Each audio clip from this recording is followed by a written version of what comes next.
Over हो गया और अपन आज का करंट अफेयर देखने जा रहे हैं। पहले अपन विभिन्न मुद्दों पर चर्चा करेंगे जो कि हाल की न्यूज़ की सुर्खियों में रहे हैं, जिसमें पहला मुद्दा है लद्दाख में राज्य की मांग हेतु आंदोलन शुरू हो गया है। क्या है ये लद्दाख में राज्य की मांग का मुद्दा और क्यों वहाँ के लोग, वहाँ के कुछ संगठन जैसे कि लद्दाख अपेक्स बॉडी और कारगिल डेमोक्रेटिक अलायंस है, इन्होंने आंदोलन का बीड़ा संभाला है और ये क्यों आंदोलन की मांग कर रहे हैं उसके बारे में चर्चा करते हैं। जैसा कि आपको ज्ञात है, 5 अगस्त 2019 के अंदर जम्मू कश्मीर विधेयक लाया गया, जिसके तहत जो है जम्मू कश्मीर और लद्दाख को, पहले जम्मू कश्मीर को सेक्शन 370 के तहत यानी धारा 376 के तहत एक विशेष राज्य का दर्जा दिया गया था। लेकिन उसके बाद में 5 अगस्त 2019 को माननीय प्रधानमंत्री नरेंद्र मोदी जी की कैबिनेट ने इस राज्य को, क्योंकि इस राज्य में बहुत सारी अलगाववादी शक्तियां पनप रही थी, जिनका निराकरण करने के लिए यहाँ पर जम्मू कश्मीर राज्य को 2 भागों में बांटकर जम्मू और लद्दाख को अलग अलग केंद्र शासित प्रदेश बनाया है। जिसमें यहाँ अपन नक्शे में देख सकते हैं तो ये है अपना जम्मू और ये है लद्दाख। लद्दाख में मात्र 2 जिले हैं, जिनमें एक ये कारगिल डिस्ट्रिक्ट और एक है लेह। लेह भारत का सबसे बड़ा जिला है, जबकि अपन बात करें जम्मू कश्मीर में टोटली 20 डिस्ट्रिक्ट है, जो कि छोटे छोटे डिस्ट्रिक्ट है। तो बात करें जम्मू कश्मीर में राज्य की मांग क्यों नहीं उठ रही, हालांकि वहाँ के राजनेता तो राज्य की मांग उठा ही रहे हैं। हालांकि बात करें जम्मू कश्मीर में विधानसभा है, जबकि लद्दाख में विधानसभा जैसी कोई व्यवस्था नहीं है और लद्दाख में पूर्ण राज्य की जो है मांग उठ रही है। और वहाँ के लोग कह रहे हैं कि हमें हमारी जो संपत्ति है, यानी लद्दाख राज्य की जो केंद्र शासित प्रदेश की जो संपत्ति है, उस पर पूर्ण अधिकार दिया जाए और यहाँ रहने का, निवास करने की गारंटी भी हमें मिलनी चाहिए। ऐसी मांग है वहाँ के कुछ संगठनों की और लद्दाख के लोगों की। लद्दाख के बारे में बात करें तो ये लद्दाख के लोग ये भी कह रहे हैं कि हमें भारतीय संविधान की शेड्यूल नंबर 6 यानी 6 नंबर अनुसूची जो है उसके अंदर बनाए रखा जाए। यानी अपन ने देखा 2020 के अंदर लद्दाख को, यानी लद्दाख के अंदर अनुसूचित जनजातियाँ रहती हैं, तो लद्दाख को जो है ये काफ़ी पिछड़ा प्रदेश माना गया। तो लद्दाख को भारतीय संविधान की अनुसूची 6 में डाल दिया गया, जिससे केंद्र सरकार विशेष पैकेज के माध्यम से लद्दाख का क्या कर सके, विकास कर सके। ठीक है, तो लद्दाख ने ये अस्थायी रूप से लद्दाख को 6ठी अनुसूची में डाला गया है। हालांकि लद्दाख ने मांग की है कि हमें स्थायी रूप से इसी अनुसूची में रखा जाए और हमारे राज्य का विकास निरंतर चलता रहे।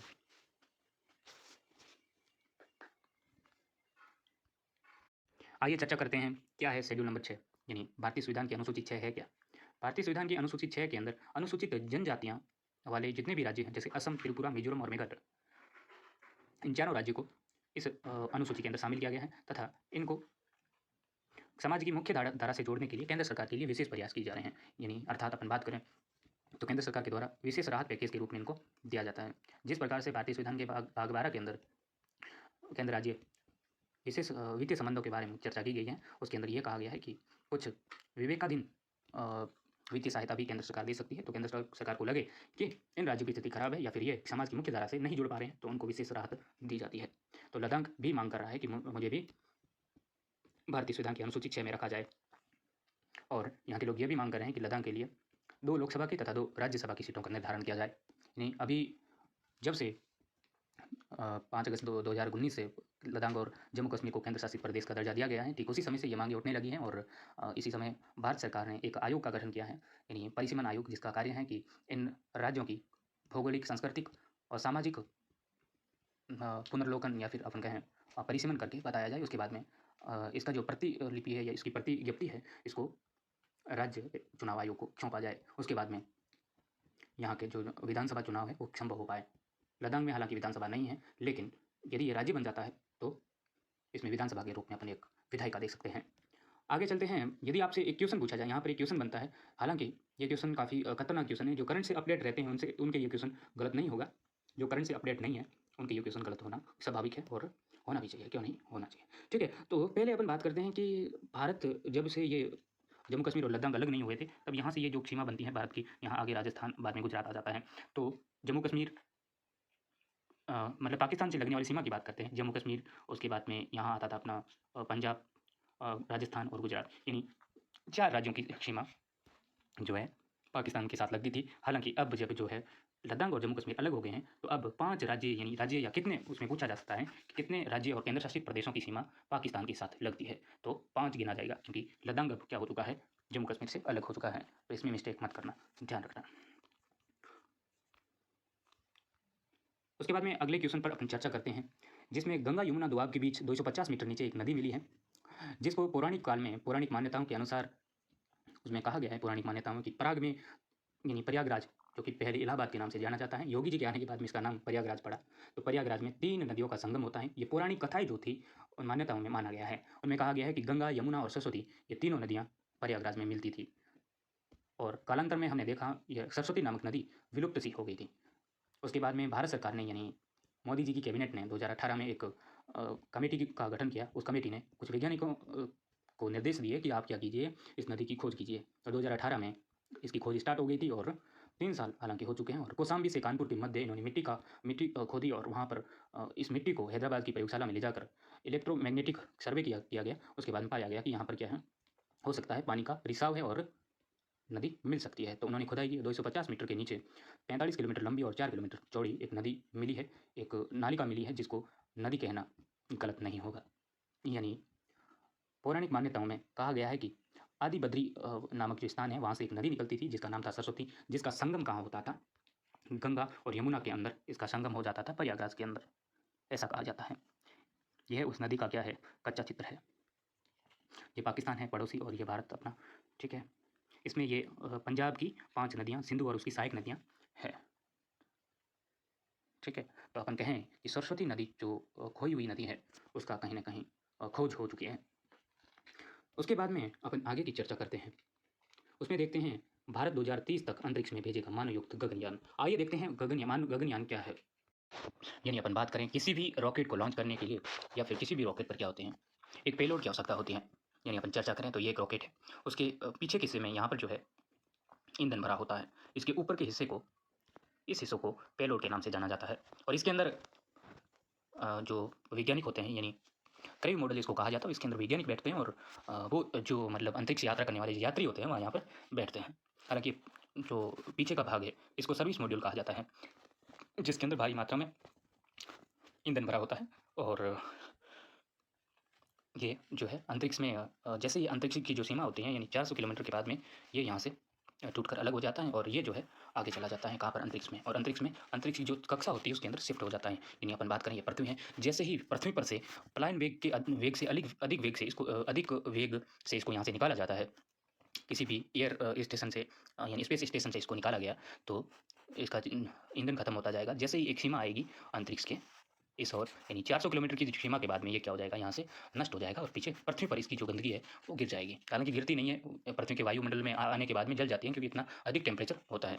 उसके बाद में ये जैसी कक्षा में प्रवेश करती हैं अंतरिक्ष की और अंतरिक्ष में यहाँ घूमने लगती है, ठीक है।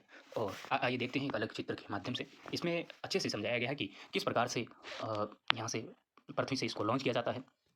जैसे कि इसको लॉन्च किया गया यहाँ से, और ये यहाँ से अंतरिक्ष की कक्षा में प्रवेश करी और 5 से 7 दिन ये यहाँ से यहाँ घूमेगी, यानी पृथ्वी के अंतरिक्ष में यहाँ से यहाँ घूमेगी, जिसके अंदर हमारे देश के क्या होंगे, वैज्ञानिक या फिर अपन कहें अंतरिक्ष यात्री होंगे, ठीक है। गगनयान ये मिशन है जो कि 2030 तक अंतरिक्ष में पहुंचेगा। और ऐसी जानकारी भारत के कृषि और विज्ञान मंत्री यानी केंद्रीय मंत्री जितेंद्र सिंह जी ने ऐसी जानकारी राज्यसभा में किसी विपक्ष पार्टी के सदस्य के प्रश्न के प्रत्युत्तर में दी है, ठीक है। उसके बाद में 5 से 7 दिन यहाँ पर स्पेस में राउंड करेगी, जिससे यहाँ के जो अंतरिक्ष यात्री है वो जानकारी प्राप्त कर सकेंगे। और उसके बाद में ये जो है 5 से 7 दिन के बाद में डीबूस्ट होकर यहाँ से अंतरिक्ष से निकलने लगेगी और धीरे धीरे घूमते घूमते पृथ्वी पर आकर गिरेगी। तो आपके मन में एक क्वेश्चन आएगा कि ये अंतरिक्ष पर आकर गिरती है, इसके पीछे का जो फिजिक्स है, जो भौतिकी है, उसको समझना हालांकि अभी संभव नहीं हो पाएगा। लेकिन मैं सीधे शब्दों में बताऊँ तो ये यहाँ से गिरेगी जैसे ही नीचे आएगी 7 दिन के बाद में, तो इसके अंदर क्या होंगे, अपने इंसान हो गए, यानी हमारे देश के वैज्ञानिक होंगे। और वो वैज्ञानिक जो है यहाँ से नीचे लैंड करेंगे। तो जैसे ये लैंड करेंगे तो ये आप देख रहे हो इसके अंदर जो है पैराशूट खुल जाएंगे और वायुमंडल के अंदर आने पर कोई भी पिंड होता है क्या करता है, जल जाता है, इतनी स्पीड से आता है। तो इनकी स्पीड कम करने के लिए जो है इसके ऊपर ये पैराशूट लगे हुए हैं, तो ये पैराशूट होंगे ना, इसकी गति को कम कर देंगे और ये आकर जो है पृथ्वी पर आसानी से गिर जाएगा। जो कि कहा जा रहा है और माना जा रहा है वैज्ञानिकों के द्वारा कि भारत का अरब सागर जो है गुजरात के पास में अरब सागर के अंदर आकर ये गिरेंगे और इनको कोई नुकसान नहीं होगा। ये तो सिस्टम होता ही। जिस प्रकार से चीन ने अंतरिक्ष में अपना मानव स्पेस स्टेशन स्थापित किया, ठीक उसी प्रकार भारत भी इसी तर्ज में चौथा देश बन जाएगा ऐसा करने वाला, यदि ये 2030 तक ऐसा कर लेगा तो। हालांकि कहा जा रहा है कि 2022 में तो इसकी जो सामग्री भेजी जाएगी, इसके अंदर कुछ जो ये सिस्टम है इसके लिए ट्रायल किया जाएगा, यानी कुछ सामग्री भेजी जाएगी। उसके बाद में 2022 के अंत तक जो है एक रोबोट भेजा जाएगा जिसका नाम है व्योम मित्र, ठीक। उसके बाद में 2023 में क्या किया जाएगा, 2023 में इंसान भेजे जाएंगे, ऐसा कहा जा रहा है, ठीक है। और ये जो नीचे गिरने की जो घटना है उसको अपन कहते हैं स्पेस डाउन की घटना, ठीक है, यानी जैसे नीचे गिरे तो उसको स्पेस डाउन की घटना कहते हैं। तो आपको सीधे शब्दों में याद रखना है, मिशन गगनयान भारत का पहला मानव युक्त क्या होगा, मिशन होगा जो कि अंतरिक्ष के अंदर जाएगा। हालांकि भारत का स्वनिर्मित पहला अंतरिक्ष जो है कार्यक्रम यह है, ठीक है, क्योंकि मानव पहले जो है अमेरिका की सहायता से जो है राकेश शर्मा यहाँ से गए थे। हालांकि वो भी अंतरिक्ष में गए थे, पहले व्यक्ति थे, लेकिन फिर भी अपन को भारत की खुद की बात करें तो ये पहली बार हो रहा है। इसमें जो है कितने व्यक्ति जाएंगे, 4 व्यक्ति इसके अंदर जाएंगे, जिसमें एक महिला शामिल है और 3 पुरुष। उसके बाद में भारत की हरनाथ संधू बनी मिस यूनिवर्स 2021, यानी 2021 की मिस यूनिवर्स कौन बनी है, हरनाथ संधू, जो कि चंडीगढ़ की निवासी है। और मिस यूनिवर्स का ये आयोजन कहाँ पर हुआ, इसके बारे में चर्चा करते हैं। आइए देखते हैं मिस यूनिवर्स 2020 कौन रही, तो ये है एंड्रिया गेज। यानी एंड्रिया गेज जो है मिस यूनिवर्स 2020 रही थी, जिसने यानी पिछले साल की जो मिस यूनिवर्स रहती है वो क्या करती है, इसे अगले साल की जो यानी 2021 में अभी जो है मिस यूनिवर्स बनी है हरनाथ संधू, उस पर उनके सर पर जो है ताज सजाएगी, ऐसा रूल है, ठीक है। तो आपसे हरनाथ संधू का कोई नहीं पूछेगा, किसका पूछेगा, एंड्रिया गेज का पूछेगा, यानी मिस यूनिवर्स 2020 कौन थी, तो एंड्रिया गेज जो कि मैक्सिको की निवासी है। क्योंकि क्वेश्चन एग्जाम में गलत होने के लिए पूछे जाते हैं, वो सही कराने के उद्देश्य से कभी नहीं पूछते, ये ध्यान रखना। उसके बाद में मिस यूनिवर्स प्रतियोगिता का आयोजन 2021 का फर्स्ट में जो है 17वां संस्करण इसराइल के इलाक में आयोजित हुआ है, ठीक है। भारत तीसरी बार मिस यूनिवर्स का खिताब यानी ब्रह्मांड सुंदरी का खिताब जीत चुका है। इससे पहले सुष्मिता सेन जो कि 1994 में उन्होंने ये खिताब जीता था, और उसके बाद में लारा दत्ता जो कि 2000 के अंदर उन्होंने अंतिम बार ये खिताब जीता था, और तीसरी बार 2021 हरनाथ संधू ने ऐसा कारनामा किया है, ये ध्यान रखना। उसके बाद में अपन कुछ महत्वपूर्ण प्रश्नों पर निगाह डालते हैं और इसमें देखते हैं महत्वपूर्ण प्रश्न क्या है। मिस यूनिवर्स 2020 और 2021 किसे दिया गया है, तो 2020 जो है एंड्रिया गेज को दिया गया, जो कि मैक्सिको की निवासी है। ठीक उसी श्रृंखला में अपन देखते हैं 2021 किसको दिया गया, तो हरनाथ संधू को दिया गया, जो कि हमारे भारत की है और भारत में चंडीगढ़ पंजाब की निवासी है।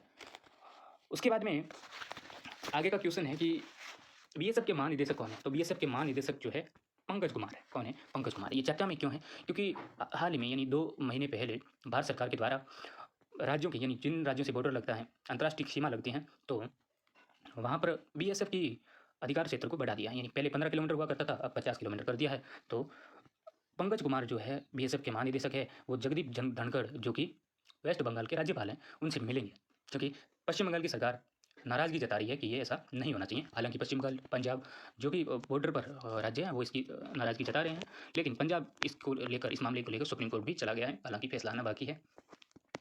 उसके बाद में अपना क्वेश्चन नंबर 3 है, डिजिटल हेल्थ आईडी बनाने में देश में, यानी हाल ही में अपन ने देखा था कि डिजिटल हेल्थ आईडीज बन रही है, तो उसमें देश में प्रथम स्थान पर कौन सा राज्य है, तो छत्तीसगढ़ राज्य इसमें प्रथम स्थान पर रहा है। हाल ही में चीन सरकार ने अध्यापकों के लिए कौन सी जो भाषा है उसको अनिवार्य कर दिया है, तो मंदारिनी भाषा जो है वहाँ अनिवार्य कर दी गई है। क्या नाम है, मंदारिनी, नाम है मंदारिनी, ठीक है।